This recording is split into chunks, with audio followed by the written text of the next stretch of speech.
Hey, everybody. Welcome to the Multifamily Legacy Podcast. I'm your host, Corey Peterson. Man, we are in the second part of a three-part series on the good, bad, and the ugly of Greenhill at Radford. So this is my second to last deal of the year that we bought. And, we talked last week about kind of a lot of the good things about this deal. And then we started to talk a little bit about kind of some of the things that went wrong, and we're going to continue today and keep with that little journey. We're talking about more of the things that can go wrong in deals, and things that kind of went a little bit weird in this deal, because every deal has some weirdness. And then what I'm really going to do, though, is open up a little bit more in depth for you guys about how we raise capital, and because investors will drop out, by the way, right? And that's one of our bads that we're going to talk about is, what happens when that happens, and what do you do? What do you expect? How do you move forward? And really just kind of unlock our process for getting this money in and then making it and turning it into something that really, really works for you. And then we'll talk about the system that we use and why we use it. And I think it's really good. I think it's something that we've done a lot of different things to track investor capital, but I think this is by far the best that we use, that we can have a visual representation of collecting money. So you're not going to want to miss this episode, so stay tuned. Before we do that, though, a word from our sponsors. At Kahuna Investments, we partner with passive investors to create award-winning communities families love to call home. If you want to learn more about our company and our process, go to www.kahunainvestments.com and click the deal room. All right, so we're back. Now, I really do want to give one more big shout out to, I'm doing my last teaching event ever. And we posted it yesterday on Facebook, and it is going pretty quick. I get a lot of people on my Facebook talking about it and sharing it. And so a lot of former students are helping me just broadcast it out. So we are doing the Kahuna Boardroom April 21st through the 23rd in Scottsdale, Arizona. It's a live event. We have 60 seats. We normally sell this thing. We've sold it for as much as $7,500 a seat. We normally sell it for $5,000 a seat is what we've been selling for the last couple of years. We are going to sell it for $1,500 per seat. And this is a premiere. We're still going to do everything we do. When we sell it for $5,000, this thing is loaded. I mean, stacked. So if you are, need some additional training, you're not quite sure on the multifamily side what to do, how to raise money, how to find deals, how to find management companies, how to operate. This is by far the best master class. And there is nothing you could buy there. Okay. There's nothing for sale. It is straight up 3 days of me teaching. And we start with day one is raising money. Day two is finding deals. And then day three is kind of operations. We go through all three things, and it is very detailed. I've got I give you guys all my contacts. It really is. I can't say it enough. If you are looking to move forward in multifamily investing this year, if you don't go to this event, you're going to shoot yourself in the foot. You're going to regret it. So I think we only have like 20 seats left. So you need to get to moving now. So you find that at kahunaboardroom.com, kahunaboardroom.com. Go there, take a look at it. All the stuff that we're going to give away and what we're doing is on that page. But please hurry up, because once those seats are filled, we're not opening it up to anybody else. I don't do master big events. I never have. I never will. 60 is about the most that I'm ever going to allow in this, and we've doubled that. So it used to be only 30, so now we've made it 60, which is even more. But this is my last one, so because I give a lot. Like, I give you guys the 60 that show up, get my cell phone, they get my information, they get me, they get access to my team. And so that's kind of how we do it. That's how we've done it in the past, and it's worked out really well. So, all right. So let's get into the Greenhill Radford deal. So, obviously that was a pretty good, decent deal, good size deal, 18 million, purchase price. really looking forward to, like, we're already in the operation phase of it. We've kept almost every one of the staff. I think we only had one that's left. So, I mean, you got to love it when you already have a really good machine and then you get to keep the staff that's in there. Man, it makes a big difference. It makes it really smooth and really easy. And that's what we got. So I love it when you are able to keep staff. But let's talk about some of the things that went wrong in this deal. And, guys, pay attention when I talk about these things that go wrong, because these are things that can go wrong in your deals too. And we talked a little bit about zoning last week. So if you missed that episode, go back to last week so you can get caught up on what we're talking about today. But really, our biggest, I think, hurdle on this deal was just, when you have investors drop out, because this deal was not super hard. There wasn't a lot of things other than the zoning and us having to push our timetable back. But that was partly because we had investors that had made commitments and then and backed out. Happens all the time, by the way. I mean, and the other part of this deal that I talked about last week was that we were planning on selling my other property, the Palms, and then going into this deal here, Radford deal, and it didn't happen. So it was kind of like we were thrown. So we were not expecting to have to raise money that quick for this deal. We were actually planning on another deal to do a full blown raise, which is the deal we'll talk about in the next couple of weeks. We'll do the good, bad, and ugly on my last deal, Carolina Creek. That'll be a pretty neat one as well. So really, it's about investors dropping out. So I really just want to just tell everybody that stuff happens. It really does. And there's no rhyme or reason. I mean, now these are, smart people, busy people. When you look at your investor base, they're, doctors, dentists, lawyers, chiropractors, business owners. A lot of them are business owners. They're busy. They have things going on. And, there's demands on capital. Everybody has capital until they don't. And so when deals take a little bit longer to close and then there's the IRA piece. We had a lot of IRAs on this one. And, the challenge with IRAs is getting everything to transfer over, and it takes a minute.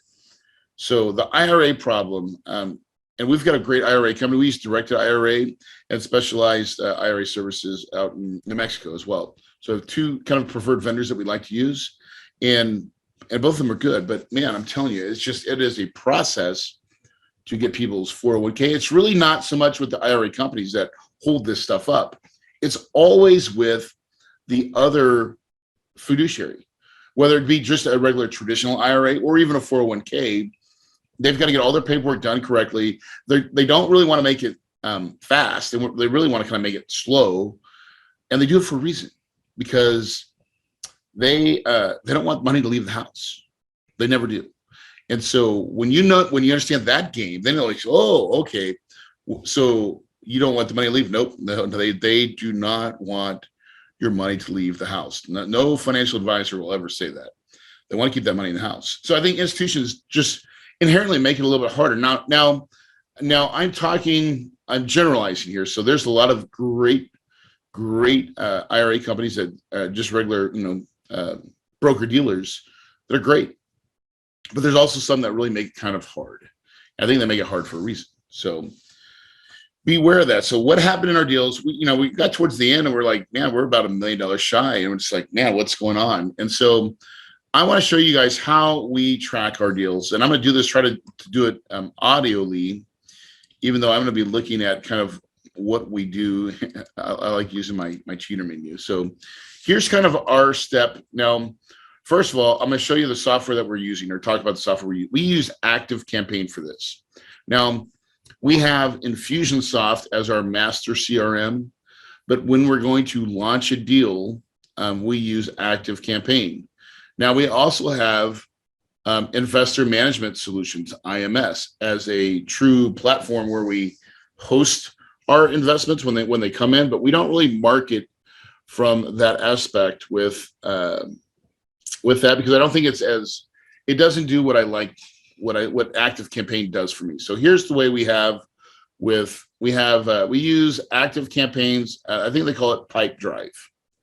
And the reason why I love Pipe Drive is because you can create these little pipe drives, or these little, we have basically the different types of statuses that a contact can be in.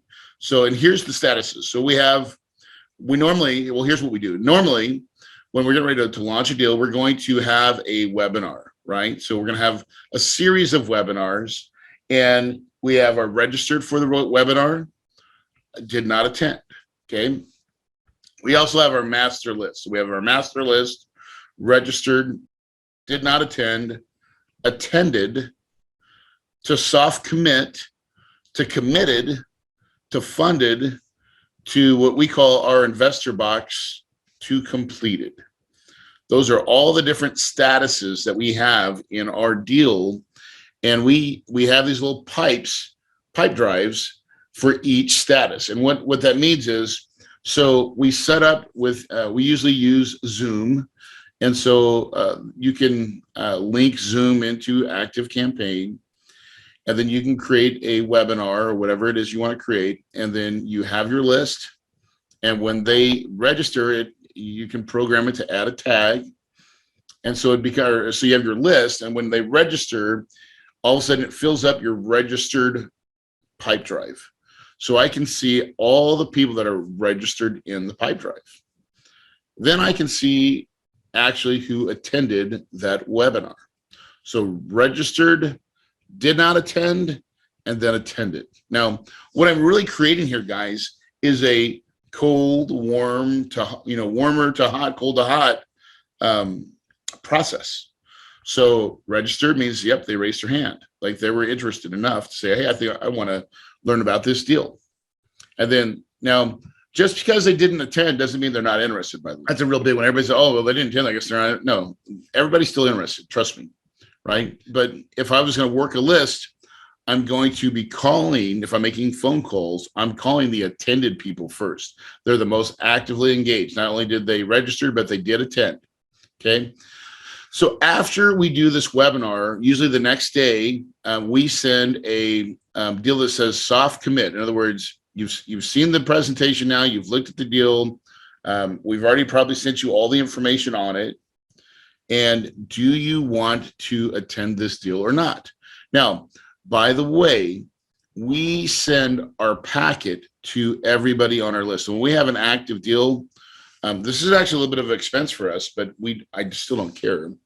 I don't just send it in the mail. I send a real packet to everybody's address. In my active investor waiting to invest list, we will send a real packet to everybody from when we have a deal. Or in other words, our pitch deck. We'll send it to them in the mail. Now, why is that important? I'm telling you, people will see it. And they may not invest in that deal, but they'll when they keep getting them, they're eventually going to pay attention, right? So not only do we want to hit them online, but offline. And dude, that's magic. I'm telling you, do not underestimate the power of your marketing dollars being spent well. And we want to spend our money well and get these investor packets out. Okay. So, and by the way, on your investor packet, right, that your pitch deck that you send out, you have to have a big call to action at the end, which is soft commit at blink.com, right? So whatever your URL is, right? That's what I usually do, is we just have a simple URL they can go to, and that's what they do, right? Not hard, not very complicated, very simple. And so that makes sense for people. Like, okay, great, easy, done, right? So when you're going to send it to, in a direct mail piece, you got to have a clear call to action of what they're supposed to do and how they take action. So get them to go online and soft commit. And so now we're working these different statuses: did not attend to attended, and then really everybody that soft commits now. And then we have some automation built in. So not so much from did not attend, attended, whoever registers for a webinar, we do the webinar, we send out automatic email, saying, with the replay, here's the video in case you missed it, right? Then we're usually going to send about a 3 to 4 email series of soft commits. Hey, did you soft commit? Make sure you soft commit. And that's to everybody that attended or didn't attend, doesn't matter, right? If you want to invest in this deal, soft commit. Now that's all, this stuff's all automated, but I'm going to tell you where the real juice is worth the squeeze is having a sales team call. Either you got a call or someone that you're going to hire is going to call and talk to these people. And so, and that's what they do. And they're like, hey, what do you like about the deal? Can we count on you? You go ahead and give us your soft commitment. Yep. Now, soft commitment doesn't necessarily mean they're going to send the money right away, but sometimes it does, right? It means they're ready. So anybody that soft commits for us is automatically getting a phone call, right? And we send out an email when they move into the soft commitment status, automatic email and a text goes out to them saying, hey, Corey or whoever brought you into the deal, right? Because we have partners that are helping us raise capital as well, is going to reach out to you and make sure, and get the details of everything you want to do. And really, that's just a simple phone call. Hey, are you in? John Smith, are you in? Yep, I'm in. I got you down for 100. Is that, do you want to do that or you want to do a little bit more? And by the way, that's a little tip, by the way. Do you want to do that or do you want to do a little bit more? I mean, I can't tell you, oh, well, yeah, you know what? Because we could use it if you want it, right? Oh, and sometimes you can just get people that said 100 to say 150. Because it happens all the time, right? People are just wanting to understand that you're doing what you're going to do, but that's an easy way to say, hey, do you want to do that or do you want to do a little more? And it doesn't matter what the answer is, by the way, right? We're not trying to twist people's arms and be slick salesmen, but I've just learned to ask that question and let people decide. Because sometimes your investors are a little bit on the fence. They maybe want to give you 300,000, but somebody in their background saying, I'll only give them 100, but they would give you 150 if you just asked for it. And so I've just learned that lesson to just ask the questions and say, hey man, we could use it if you got it. And they're like, great, yeah. And they feel better when they just finally make a decision, because a lot of times that's the decision. Now, most new investors will come in at the minimum amount. That's just what it's expected. And that's okay. And that's what you want, right? The last tip I'll give you there is make sure that your minimum is not $50,000. Make it 100, right? Make it 100, but there's always some fine print in every PPM that we create that allows us to take whatever difference, any amount that we want, okay? And that's important to have there. So, and the reason for that too is this. Here's what we've learned too. So we've got a lot of investors that are now, they've invested in 3 or 4 deals with the same IRA. That IRA is getting funded, $6,000 a year, multiple deals. And so, after a year or two, they've got another $20,000 just sitting in their IRA account. Well, it's not compounding. It's not working. So we'll absolutely take that 20 grand from that type of investor. They've got multiple other deals with us. We'll take that money and reinvest in other deals for the smaller amount. That's really important to let people know that, right? This is what you talk about when you're talking to investors. You show them the way. Hey, here's our minimum. And by the way, and here's what's going to happen. You're going to start getting these checks. Now, down the road, if we've got other deals and you've got $6,000, $12,000 or whatever, let us know. We'll take it. We'll let you reinvest a small amount into our deals because you're already with us in our other deals. We want to have your money working. We want you to compound it as best you can. And that goes a long, long way. That's huge. Now, it's not compounded daily, but they can compound their money yearly, every other year. And dude, that just makes their money grow faster. So very important tool to help your investors, make the most of their money, right? That's what we're trying to do. So when it goes into that soft commitment, that is a absolute, let's make the call, confirming that, yes, this is what I want to do. How are you thinking about taking title so we can make some notes, right? And then once they say, yep, we're in, now I'm going to, and here's what I love about ActiveCampaign. So when I've got ActiveCampaign pulled up on my screen now as I'm looking at it. and it's got these different pipes, and their names are there, right?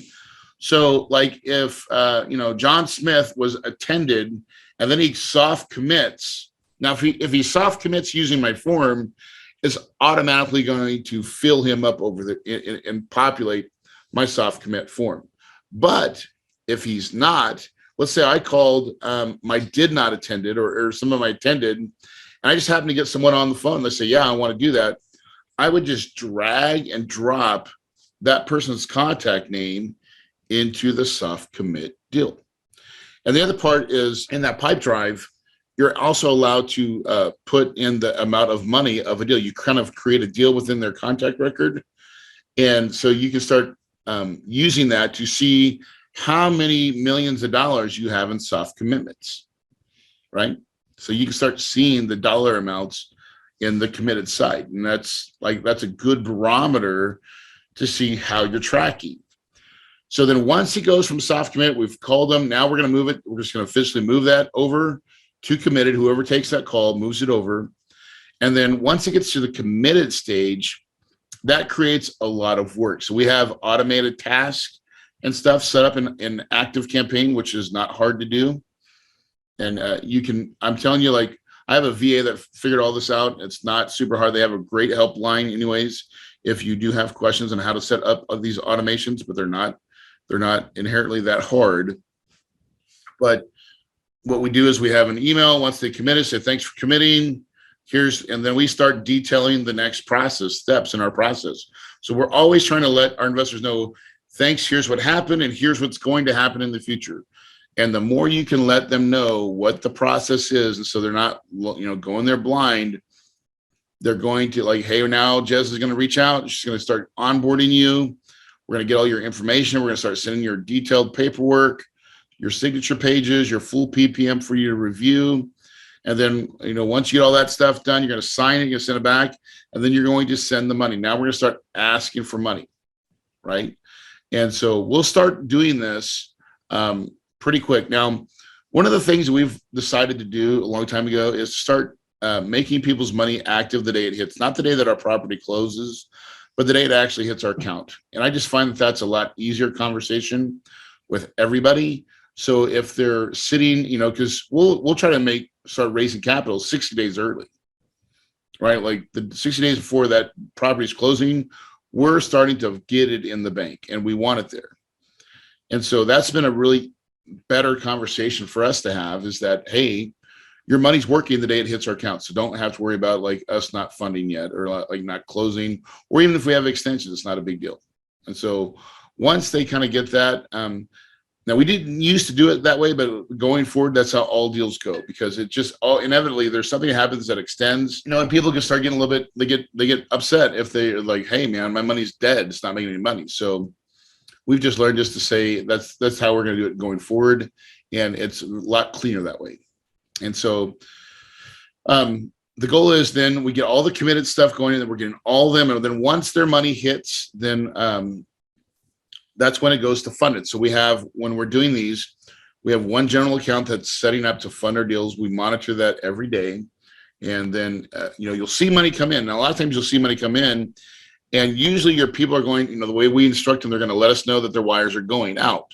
Now, not everybody does this. So, and then you can't see who it came from until the very next day. So even though their money hits, you're not going to be able to really verify who it was until the following day. So we kind of keep tags, and then we let people that we know, they've given us the exact amount that we think their money's there. We'll confirm the next day. And so we have a 24-hour process where we're able to actually truly verify their funds. And then once it's funded, then we start our next process, creating our investor box binders, right?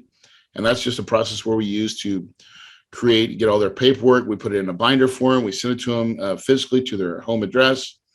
And, we just want to we also have it, online. We have detailed records online. We have a portal for them.